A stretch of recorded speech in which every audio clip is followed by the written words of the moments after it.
as a child when you came out to your parents, maybe your dad, and he, maybe he said that it doesn't get supported by a religion, or, it's really hard on a society. How was it, uh, how did a child feel at that time? Would you like to share something like that?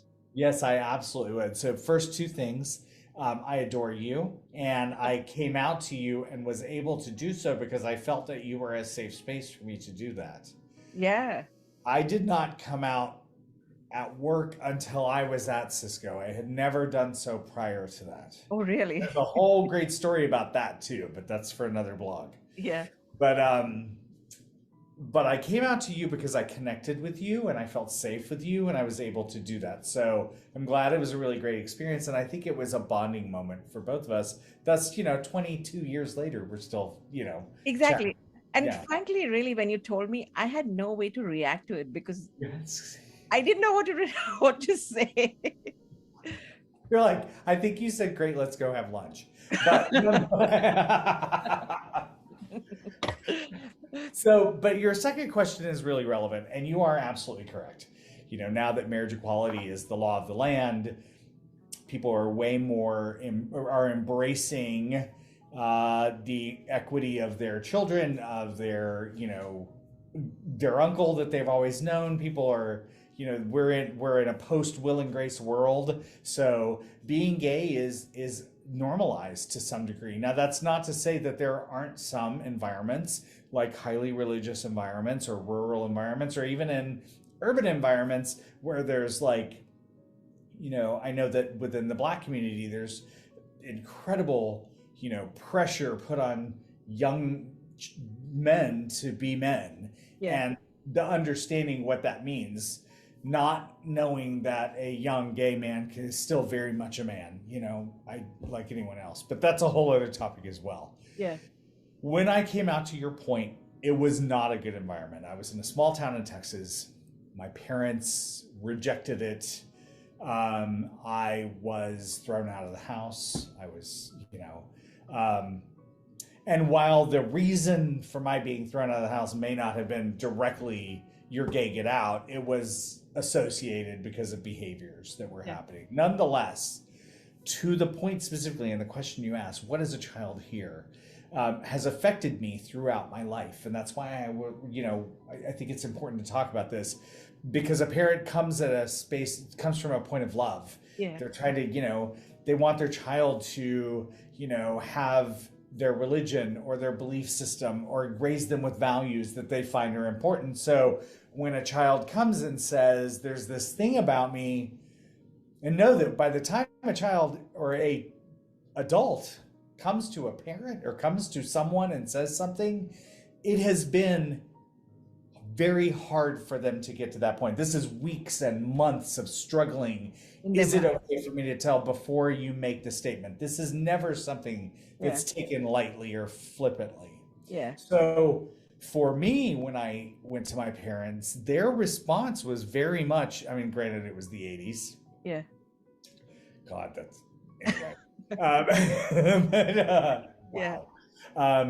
Their response was very much like, this is against our religion. We can't accept this. There's something wrong with this. Let's seek therapy because you are obviously ill. And that was sort of the you're ill right now. That's yeah, what yeah, exactly. There's something wrong with you. Yeah. What I heard, and my story is not unique. I'm one of millions of gay men my age from that era that have the exact same story. It has changed a little bit, but still not a lot. Exactly, not a lot. Yeah. So what I heard was that love is not unconditional. There's something about me, and my parents don't love me because they don't love this thing about me that I have absolutely no control over. Yeah. And that is soul crushing. So it's like a feeling of rejection, right? From somebody you trusted. Absolute rejection. You're absolutely right. It's an absolute rejection. And it's even more painful because it's rejection of something I have no control over. Yeah. I mean, I would pray to God, make it go away, crying myself to sleep for years, or, And that's what your parents were saying too, right? It can get fixed. Yeah, and that's what the thought. Now, granted, time has changed. There are a lot of people that have a different idea, but let me tell you how that plays out in adult life. Yeah.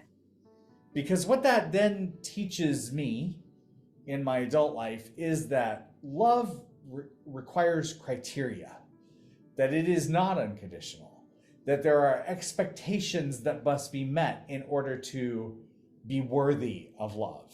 Yeah.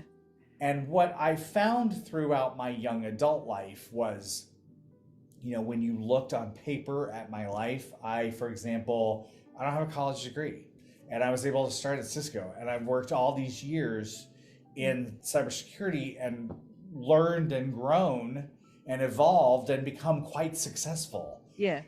I never picked up a hammer, and I renovated a house in Austin, a back to studs renovation that looked publishable. All of these things in my life were really, when you looked at them, they were very impressive.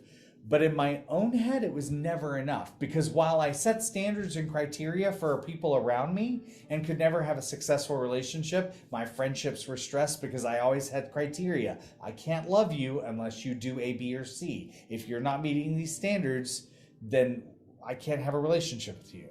But the person that was most punished by that mindset was myself.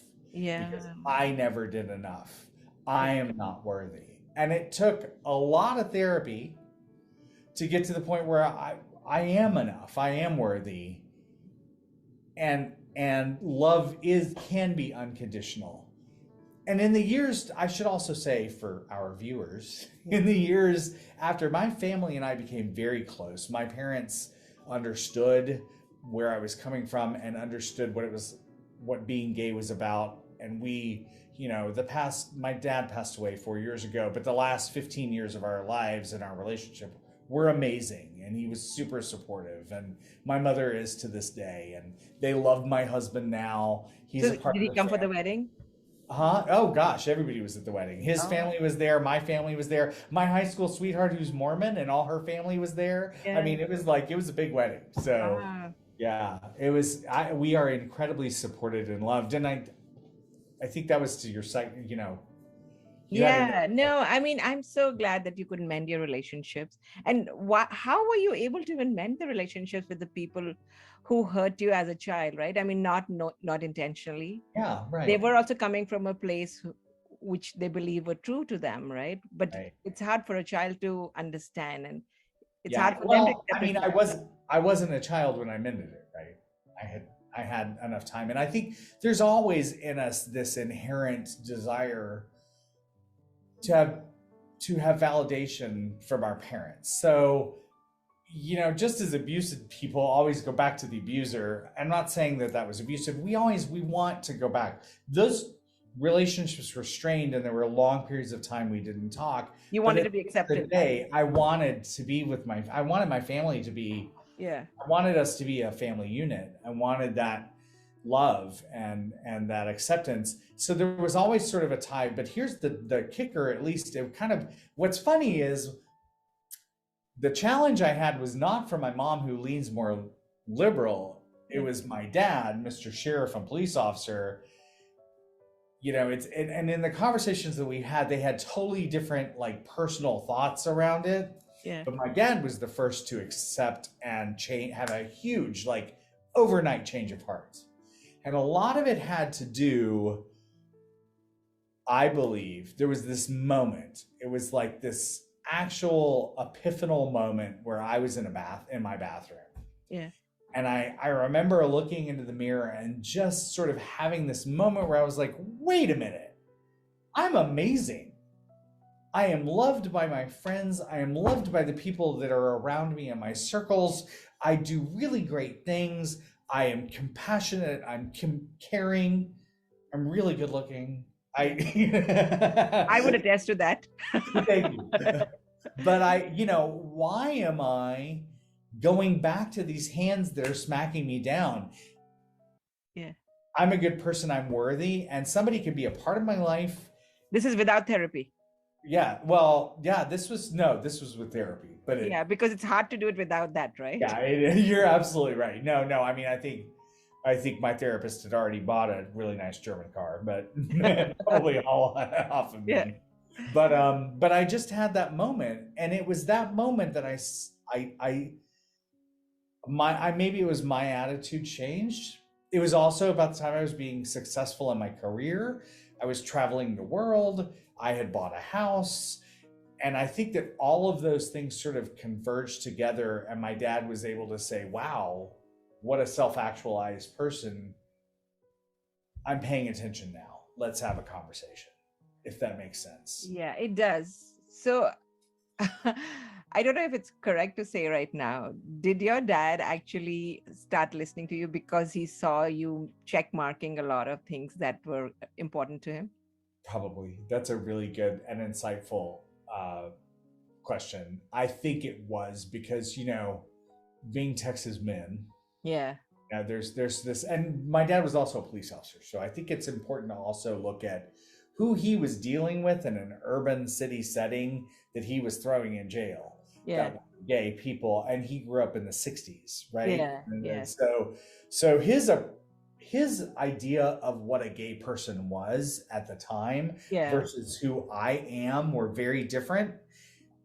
And so when he started seeing that and I'm sorry to make it so gender specific, but I am a guy. So, it was very much to your point, am I self-sufficient? Am I keeping my promises? Am I, being a man? Yeah. Am I able to Provide for yourself. Yeah. provide for myself, be successful, Yeah. buy a house, remodel a house. I like all these things that sort of check mark the guy bucket. Yeah. Correct. Thank you, John, so much for your insights today. And may your dad's soul rest in peace. Oh, he is with me all the time. He's But awesome. I think, really where he was coming from, like you said, right? Like, It's love. yeah, you made him grow too. Yeah. Right. We both did. Yeah. Yeah. Thank you so much for your time today. You're welcome. Yeah. Thank you. Anytime.